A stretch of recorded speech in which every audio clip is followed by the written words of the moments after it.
Good day everyone. Today we'll continue our discussion with the chapter electrostat. So आज हम बात करेंगे electrostatic potential due to a group of charges at a particular point. हमने electrostatic potential at a point because of a point charge के बारे में बात कर रखी है. आज हम बहुत सारे ऐसे चार्जेस अगर एक पॉइंट के बगल या कह सकते हैं पॉइंट के सराउंडिंग में प्रेजेंट हो तो उन चार्जेस की वजह से उस पॉइंट पे इलेक्ट्रोस्टैटिक पोटेंशियल क्या होगा, we will see that. So let us assume that there is a point P. ये एक पॉइंट P है और इस पॉइंट से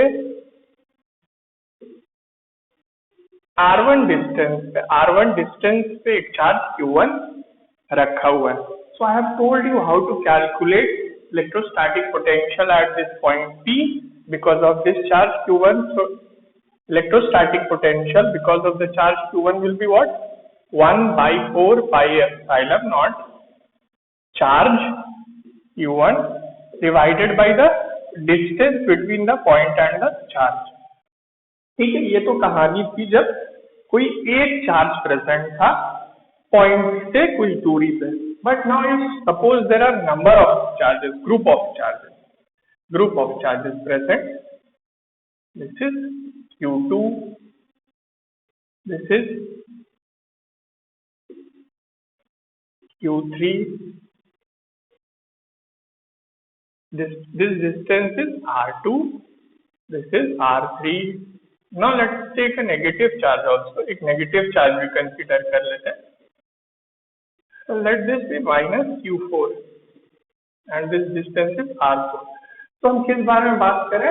We are discussing electrostatic potential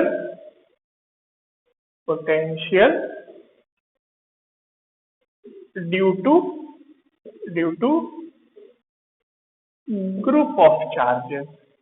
group of charges. मैं हेडिंग लिखना भूल गया था, sorry.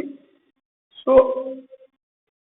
This is the electrostatic potential due to group of charges. तो कौन कौन से चार्ज हैं? Q1, Q2, Q3 और माइनस Q4. और उनका डिस्टेंस क्या है पॉइंट P से?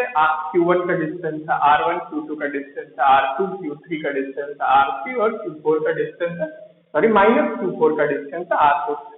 सो हम क्या करेंगे? What we will do to find the net electrostatic potential या net electric potential at point P. हम क्या करेंगे? We will calculate electric potential individually for each charge. हर एक चार्ज की वजह से इलेक्ट्रिक पोटेंशियल क्या होगा पॉइंट P पे हम कैलकुलेट करेंगे. और आप जानते हैं electric potential is a scalar quantity. तो इसको सिंपली अलजेब्रिकली ऐड किया जा सकता है. तो नेट इलेक्ट्रिक पोटेंशियल निकालने के लिए हम सारे चार्जेस की वजह से जो इलेक्ट्रिक पोटेंशियल आएगा उसको सिंपली ऐड कर सकते हैं. सो Q1 की वजह से इलेक्ट्रिक पोटेंशियल ये होगा, Q2 की वजह से इलेक्ट्रिक पोटेंशियल क्या होगा? 1 by 4 pi epsilon naught Q2 divided by R2. Remember कि इलेक्ट्रोस्टैटिक पोटेंशियल के फॉर्मूले में आप चार्ज को साइन के साथ पुट करेंगे. तो अगर चार्ज पॉजिटिव है तो पोटेंशियल की वैल्यू पॉजिटिव आएगी, अगर चार्ज नेगेटिव रहेगा तो पोटेंशियल की वैल्यू नेगेटिव आएगी. So you have to substitute the value of charge along with its sign.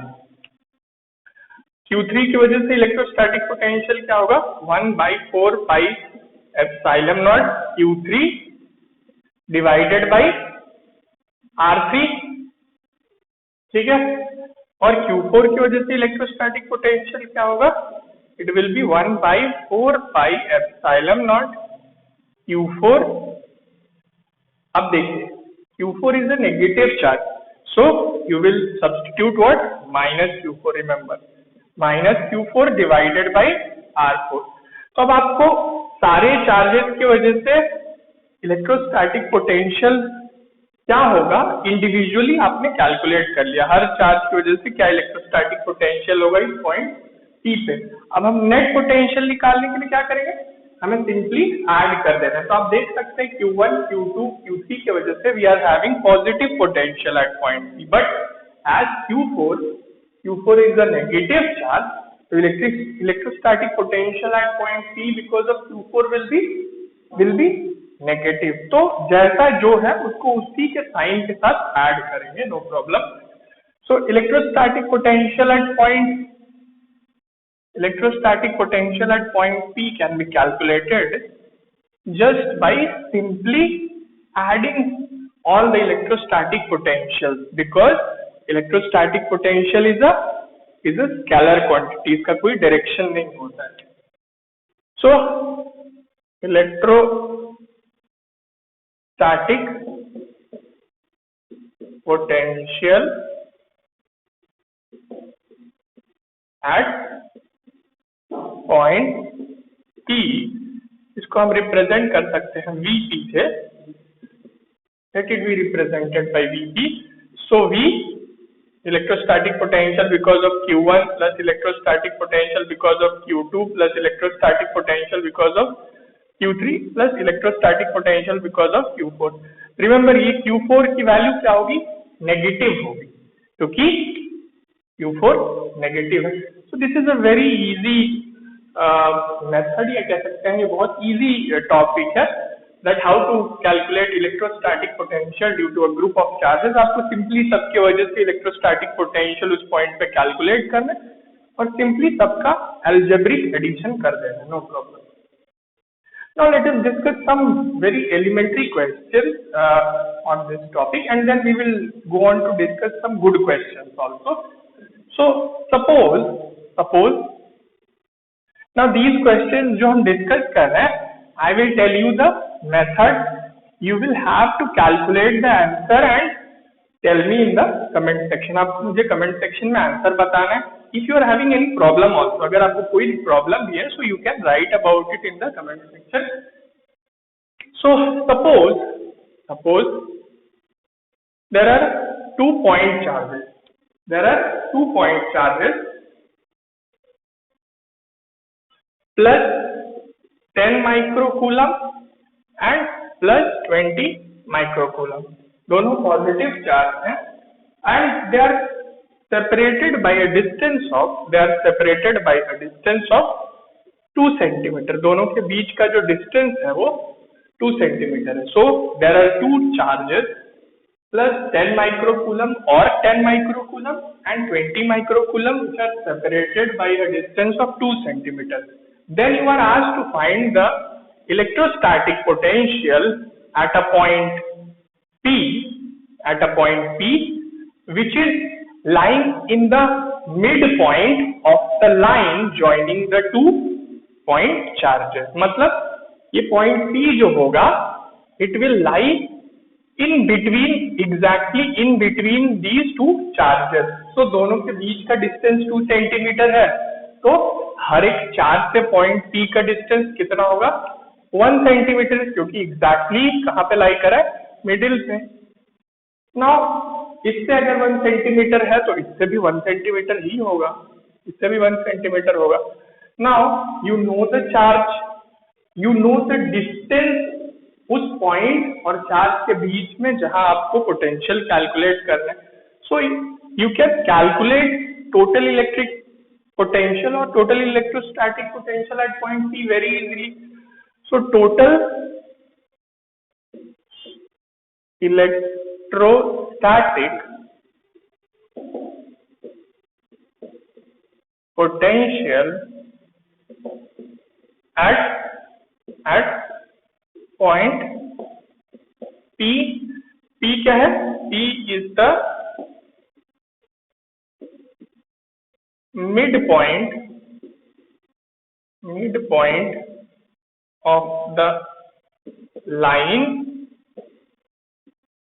joining 2 charges। दोनों चार्जेस को ज्वाइन करती हुई लाइन है, उसके मिड पॉइंट पे P है।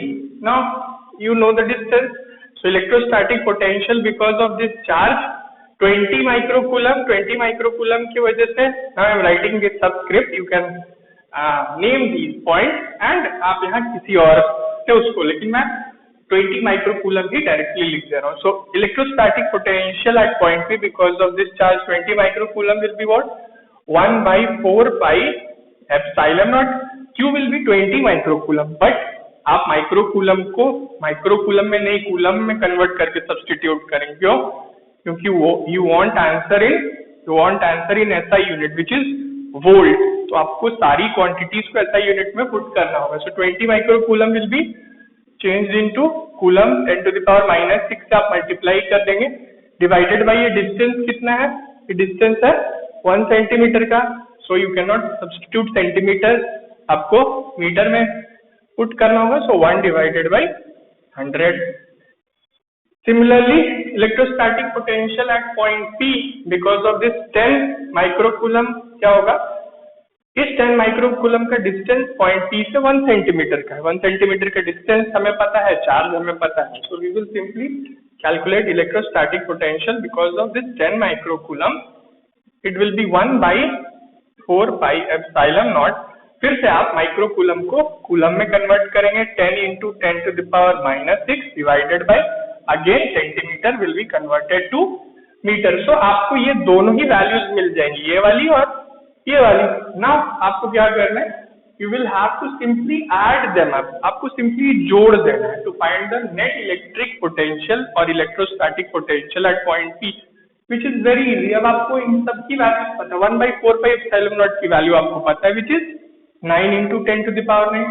So simply calculate this and please write about the answer or write the answer in the comment section. Now हम एक और छोटे से क्वेश्चन के बारे में डिस्कस कर लेते हैं. एक छोटे से क्वेश्चन के बारे में डिस्कस कर लेते हैं. Generally these questions are very easy. वो कुछ ही चीजें आपसे या कुछ चीजें पता करने की कोशिश करते हैं, जैसे आपकी ज्योमेट्रिकल स्किल्स. जैसे द क्वेश्चंस और the question which will be doing now, जो हम ट्राई करेंगे वो फिजिकल नॉलेज या इलेक्ट्रोस्टैट को चेक करने से ज्यादा वो आपकी ज्योमेट्रिकल स्किल्स को चेक करेगा. So suppose there is an equilateral triangle. एक इक्विलैटरल ट्रायंगल है जिसके वर्टिसेस पे, suppose there is an equilateral triangle. एक इक्विलैटरल ट्रायंगल है और इसके तीनों ही वर्टिसेस पे 1 into 10 to the power -8 coulomb का चार्ज रखा हुआ है. यहाँ भी और यहाँ भी. तीनों ही वर्टिसेस पे जो चार्ज रखा हुआ है that is 1 into 10 to the power -8 coulomb का चार्ज. अब हाँ, the side of this triangle is 20 centimetre. एक साइड जो है इस ट्रायंगल की 20 सेंटीमीटर की. Now it is asking you to calculate electric potential